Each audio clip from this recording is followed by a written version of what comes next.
Geceleri boğazımızı yırtarcasına çıkan o kuru öksürük, boğaz ağrıları, boğaz enfeksiyonlarından bizi kurtaran özellikle balgam söktürmesiyle bronşlarımızı ve ciğerlerimizi oldukça rahatlatan doğal ev yapımı bir antibiyotik arkadaşlar. İsterseniz sözü çok uzatmadan hemen videomuza geçelim.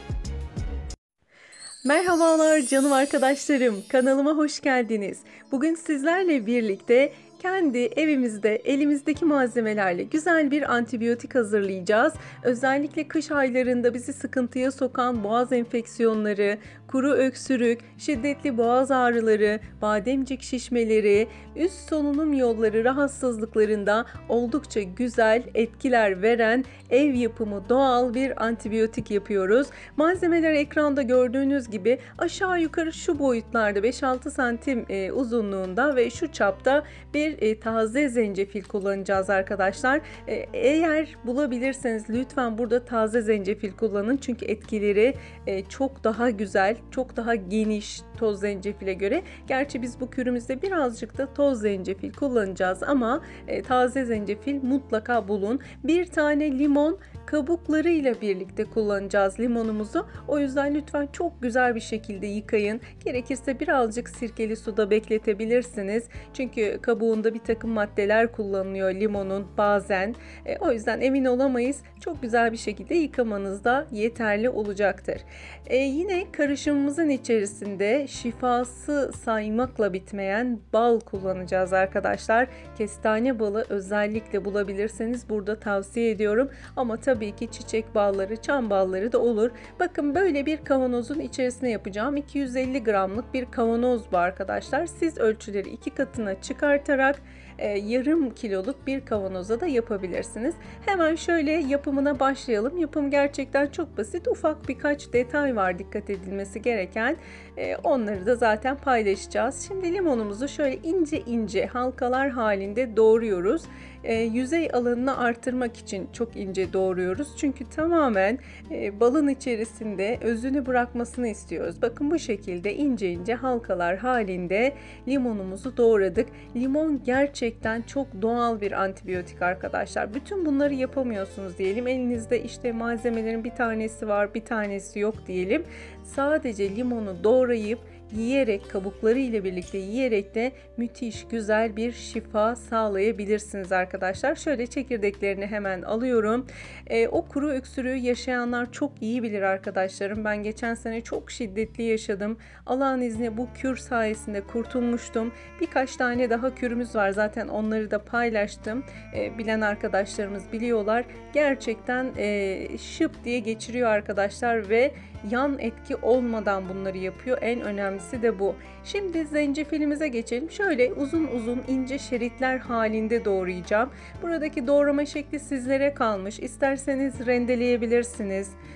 İsterseniz küp küp doğrayabilirsiniz ama mümkün olduğunca küçük parçalara bölelim ki dediğim gibi yüzey alanını artıralım. Onun özündeki maddenin tüm malzemelerle karışmasını sağlayalım. Zencefil biliyorsunuz ben her zaman söylüyorum. Özellikle üst solunum yolları enfeksiyonlarında inanılmaz güzel, aynı zamanda bağışıklığı güçlendiriyor. Yani bu kürü kullandığınızda bir daha hasta olma oranınız da düşüyor arkadaşlar. Yani bu yüzden çok ama çok önemli bizler için. Hemen şu parçamı da şöyle doğrayacağım ve diğer işlemlere geçeceğim arkadaşlar. Şimdi bütün bu doğrama işlemlerini yaptıktan sonra şöyle koyacağımız baharatlardan da size bahsetmek istiyorum.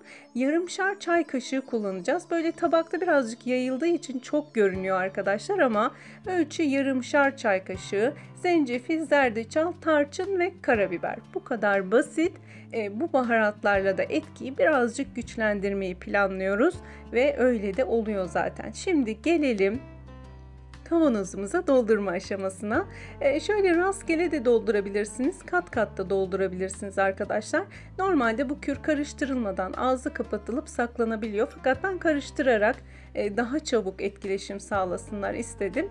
Sizler bu şekilde kat kat doldurup üzerine diğer malzemeleri de uygun şekilde ekleyerek yapabilirsiniz. Ama ben böyle kat kat doldurdum arkadaşlarım. Kavanozumuzun tamamını bakın gördüğünüz gibi dolduruyor zaten. Şimdi hemen diğer malzemelerimizin ilavesine geçelim. Bu kürümüz buzdolabında bekletilecek arkadaşlar.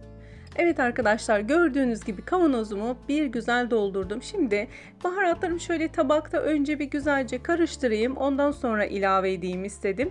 Burada özellikle zencefil baharatı, tarçın ve karabiber ve zerdeçal kullanıyoruz.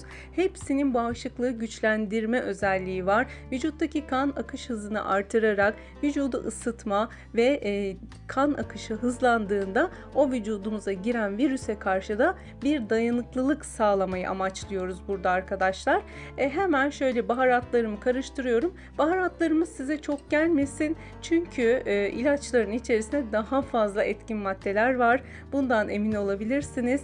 Bir de bol baharatlı olsun ki istediğimiz etkiyi alabilelim istiyoruz. Evet, şimdi bütün malzememizi kavanozumuzun içerisine topladık. Sıra geldi en önemli malzememizi ilave etmeye. Burada metal kaşık kullanmışsın diyenler olacaktır bana. Çok kısa bir süre kullanılıyor arkadaşlar. Yani balın metale etki edebileceği bir sürede kullanmıyoruz.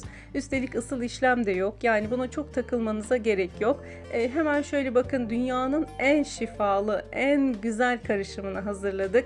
Eğer doğal malzemelerle gerçekten bu kürü hazırlarsanız kış boyu sizi hastalıklara karşı koruyor arkadaşlarım. Bakar mısınız hani şunun güzelliğine, gerçekten Allah'ın bize vermiş olduğu çok büyük nimetlerden bir tanesi bal. Şifa olması dileklerimle arkadaşlar. Yani ben çok güveniyorum bu küre. Kendi bedenimde, kendimde deneyip fayda gördüğüm bir kür. İnşallah sizlere de şifa olur. Şimdi bunun kapağını kapatıp buzdolabında en az 6 saat bekletiyoruz arkadaşlar. Ben şöyle karıştırdım ki daha çabuk malzeme birbiri içerisine girsin. Şimdi en az 6 saat beklettikten sonra yetişkinler sabah akşam bir tatlı kaşığı kullanıyorlar. Bu bekledikten sonra sulanıyor arkadaşlar. Bütün limonlar, zencefiller balın içerisine o öz sularını bırakıyor. Müthiş şifalı bir şey ortaya çıkıyor. Dediğim gibi yetişkinler sabah akşam bir tatlı kaşığı, çocuklara da bir çay kaşığı oranında kullanılabilir. Bittikçe yenileyebilirsiniz. En az 6 saat beklettiğinizde zaten kürünüz hazır olacaktır arkadaşlarım. Benim sizlere anlatmak istediklerim bu kadar.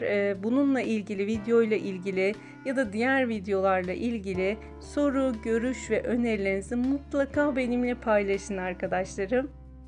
Biliyorsunuz yorumlarınıza en geç 24 saat içerisinde dönüş yapıyorum. Hatta bazen anlık dönüş yapabiliyorum. Fırsatım oluyor ama mutlaka sizlere dönüş yapıyorum. Hepinizi çok ama çok seviyorum arkadaşlar. Şifa olması dileklerimle. Şifa tabii ki Allah'tan ama sebeplere de yapışmak gerekiyor bildiğimiz gibi. Alternatif tıp gerçekten çok güzel. Mutfağımızdaki sağlık gerçekten çok güzel. Hepinize sağlık, huzur ve mutluluklar diliyorum. Videoyu beğenmeyi, kanalıma abone olmayı unutmayın. Allah'a emanet olun.